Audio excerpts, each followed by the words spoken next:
Hello students, welcome to mathematics class. NCERT exercise 5.3 हम discuss कर रहे थे। लास्ट क्लास में हमने कुछ क्वेश्चंस डिस्कस किए।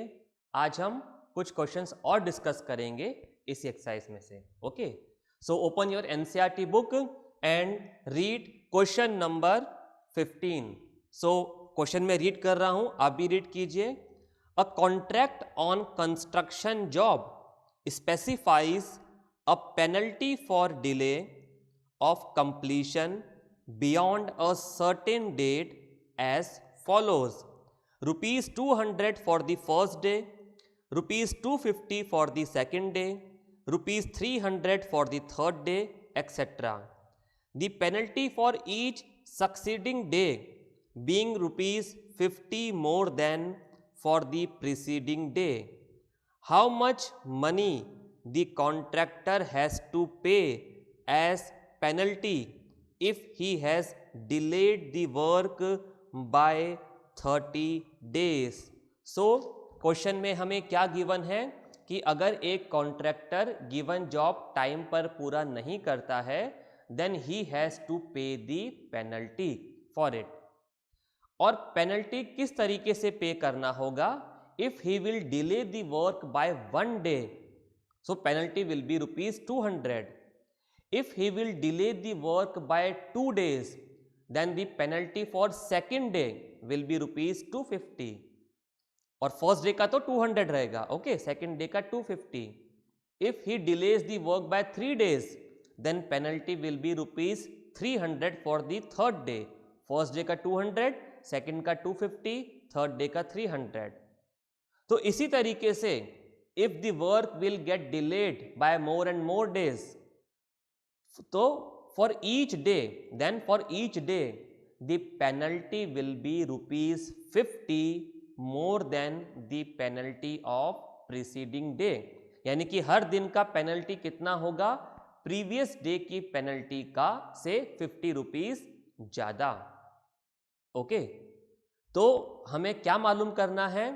If the contractor will delay the work by 30 days, then how much penalty he has to pay? अगर contractor 30 days delay करता है वर्क में, तो उसे कितना पेनल्टी पे करना होगा? ओके, तो चलिए क्वेश्चन देखते हैं।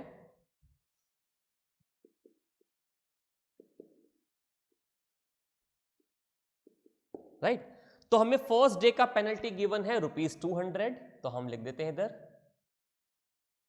Penalty for first day. Penalty for first day rupees 200. Okay, then penalty for second day कितना है? Rupees 250. Okay, and so on, penalty will increase by rupees 50 for each day. इसी तरीके से पेनल्टी 50 रुपीज इंक्रीज होता जाएगा। Okay, now हमें क्या मालूम करना है? अगर कॉन्ट्रैक्टर 30 डेज डिले करता है वर्क में, तो उसे कितना पेनल्टी पे करना होगा? तो कितना पेनल्टी पे करना होगा 30 डेज के लिए? Penalty of first day plus penalty of second day plus penalty of third day and so on. कितना?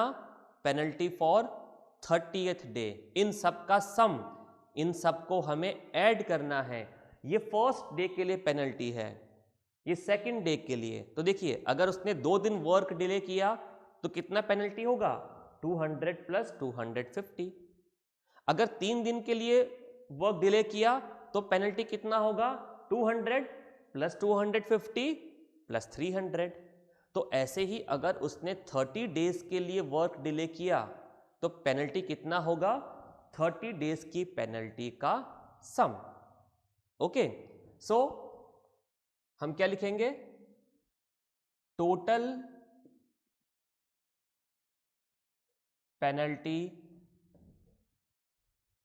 For 30 days equals to 200 plus 250 plus 300 and so on.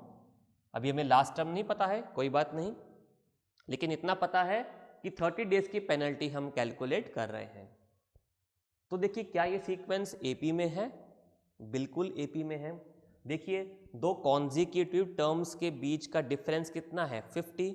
हमें बोला गया है कि हर दिन पेनल्टी 50 रुपीज इंक्रीज हो जाएगी from the penalty of previous day. So the difference between the penalties of 2 consecutive days is 50. So this given sequence is an AP. Okay, तो हम यहाँ मेंशन कर देंगे as the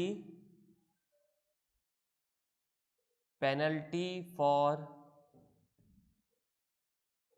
each day forms an AP with common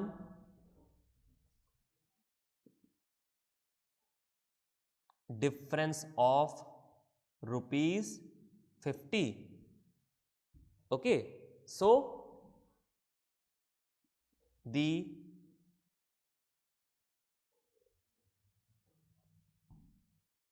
sum of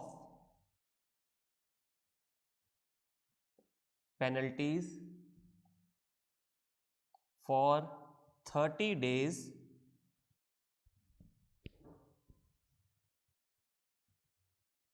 will be, कितना होगा ये sum? So S equals to 200 plus 250 plus 300 and so on. Okay, and this will be, तो अब हम क्या करेंगे? Sum of n terms of an AP का formula use कर लेंगे। सो क्या मालूम कर रहे हैं हम? S30।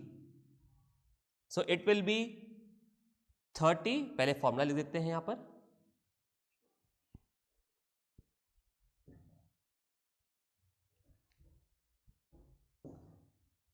n/2 multiply by 2a plus n-1 d। Okay, यहां पर a का वैल्यू कितना है? a is 200, d is 50 and n is 30। Okay, तो यहां पर मैं इसको सॉल्व कर देता हूं।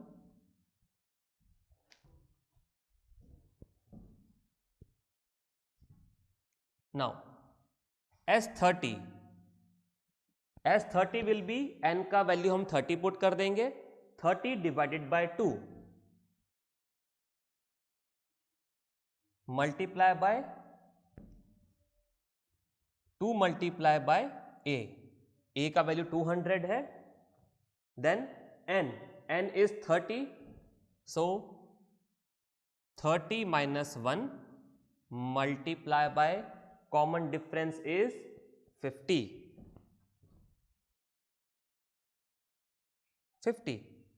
Okay, so 30 divided by 2 15, 2 multiply by 200 400, 30 minus 1 29, 29 multiply by 50, right? So it will B 15 multiply by 400 plus 1450। Okay, 1450 plus 400 1850। So total penalty for 30 days will be 1850 multiply by 15, और ये वैल्यू हमें मिलेगा, क्योंकि रुपीज में calculate कर रहे हैं, तो rupees 27,750, 27,750। So this means that if the contractor will delay the work by 30 days, the total penalty paid by him will be rupees 27,750। तो यहां हमने देखा कि penalty paid on each day forms an AP, और हमें उनका सम calculate करना था, तो हमने एपी के सम का फॉर्मूला लगा दिया।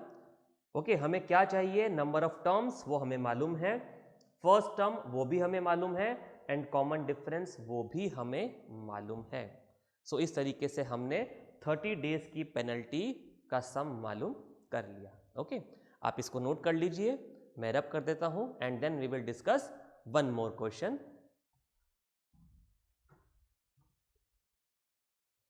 ओके, तो आपने नोट कर लिया होगा, इस क्वेश्चन को रब कर देते हैं। अब आप क्वेश्चन नंबर 18 रीड कीजिए एक्सरसाइज 5.3 का, एंड देन हम उसे डिस्कस करते हैं।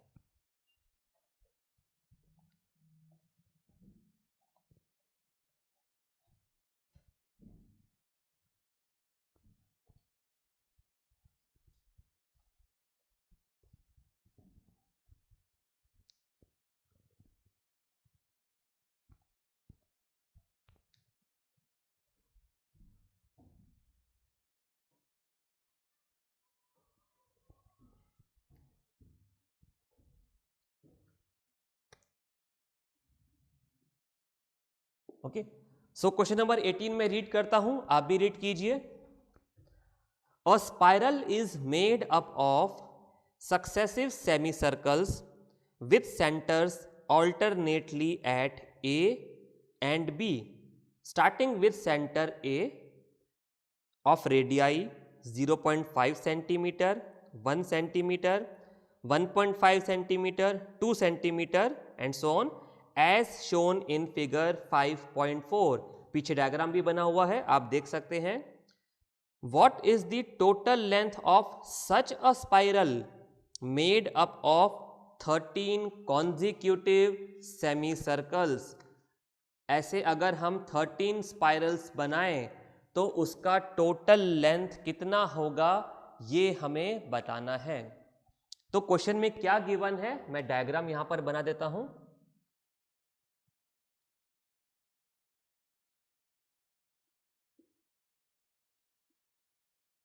सो क्वेश्चन में क्या गिवन है, हम स्पाइरल्स ड्रॉ कर रहे हैं। कैसे, पहले हम सेंटर ले रहे हैं ए को, फिर हम सेंटर ले रहे हैं बी से।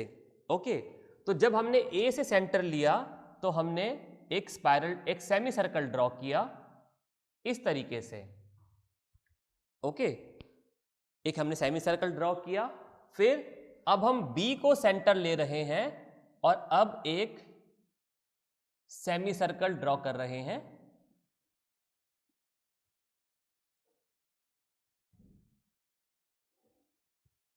इस तरीके से। अब हम फिर से ए को सेंटर ले रहे हैं और एक सेमी सर्कल ड्रॉ कर रहे हैं इस तरीके से।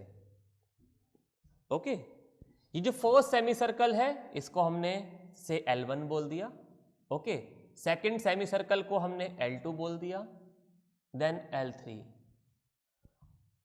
तो ऐसे हम 13 सेमी सर्कल्स ड्रॉ कर रहे हैं with centres consecutively at A and B starting from A। हम पहले सेंटर A को ले रहे हैं, फिर हम सेंटर B को ले रहे हैं, फिर A को सेंटर ले रहे हैं एंड फिर B and so on we are constructing 13 such semicircles. और हमें यहाँ पर रेडियाई के बारे में गिवन है। जब हमने A को सेंटर लिया तो रेडियाई कितना था, 0.5। ओके, जब हमने A को सेंटर लेके ये L1 सेमी सर्कल ड्रॉ किया तो इसका रेडियाई ये हमें गिवन है 0.5 सेंटीमीटर। जब हमने B को सेंटर लेते हुए एक सेमी सर्कल ड्रॉ किया तो ये वाला, ओके, दिस वन L2, तो इसका रेडियाई कितना है, 1 सेंटीमीटर, ये रेडियाई। ओके,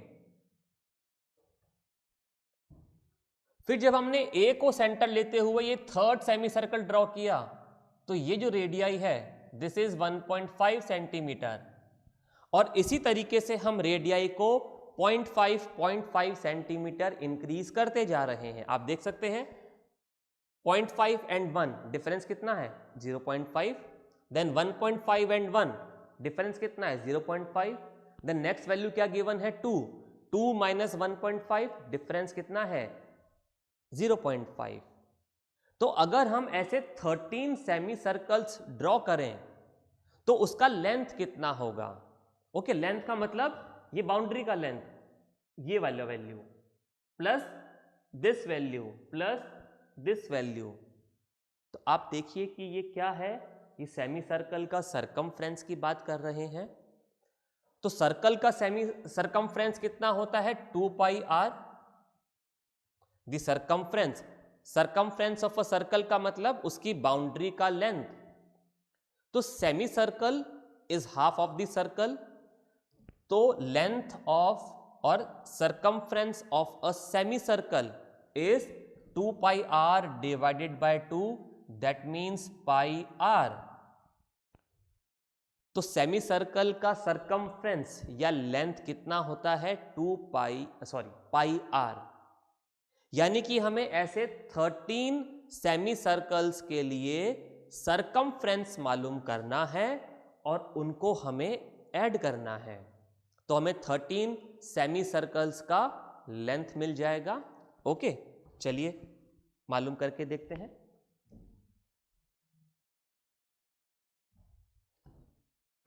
ओके, सो हम यहां लिख देते हैं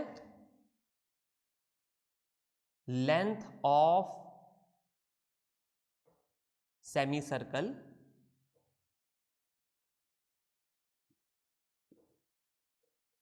L1, length of semi circle L1 pi R1। Okay, R1 क्या है? L1 का radius, right. Length of semi circle L2 कितना हो जाएगा? पाई R2। ऐसे हम कितने सेमी सर्कल्स ड्रॉ कर रहे हैं? ऐसे हम 13 सेमी सर्कल्स ड्रॉ कर रहे हैं। तो so on, length of semi circle L13, 13th semi circle का लेंथ या सरकमफ्रेंस कितना हो जाएगा? पाई R13। ओके, अब हमें क्या मालूम करना है? हमें टोटल लेंथ मालूम करना है। तो टोटल लेंथ क्या हो जाएगा? Sum of L1 plus L2 up to L13। तो यहां लिख देते हैं total length. Okay,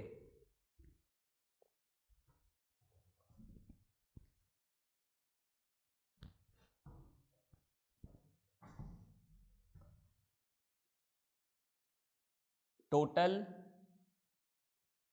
length equals to L1 plus L2 plus sum of length of 13 semi circles, right.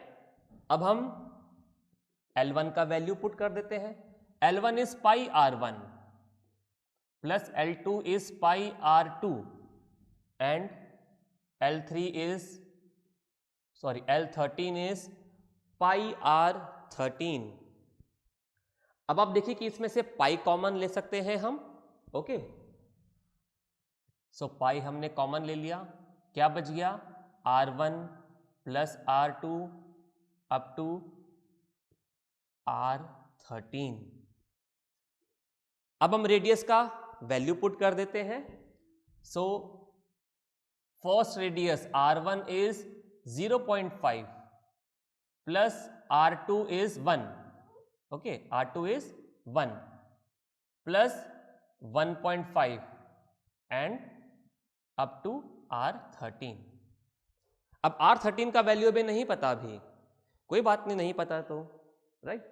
अब हम यहां मेंशन कर देते हैं that as the radii forms an AP,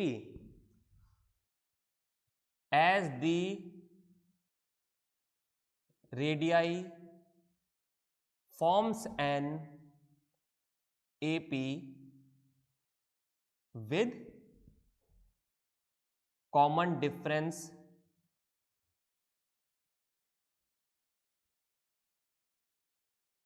D equals to 0.5 centimeter.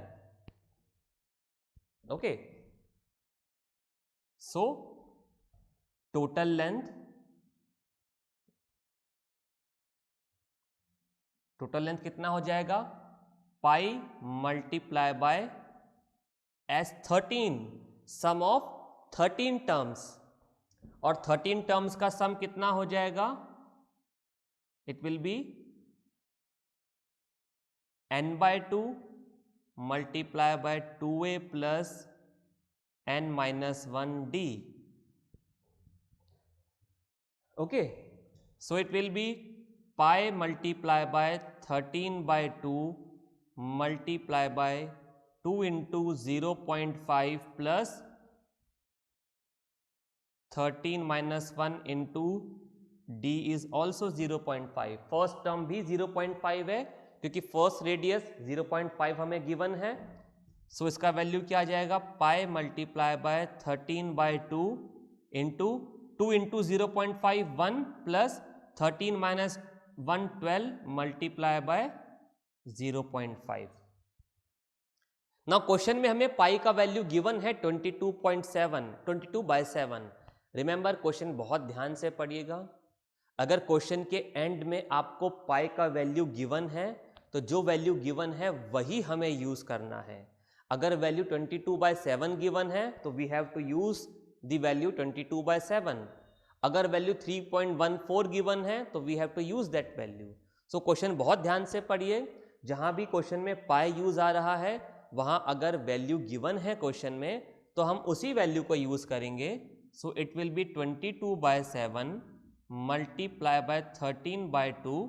Okay, now 12 into 0.5, 12 into 0.5 is 6 and 1 plus 6 कितना हो जाएगा, 7.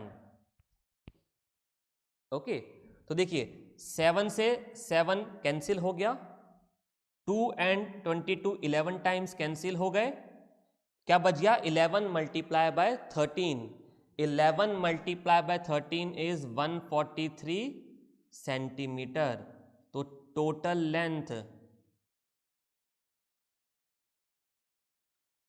Length हमें कितना मिल गया स्पाइरल का, 143 centimetre. So what statement we will write down at the end, so the total length of the spiral is 143 centimetre.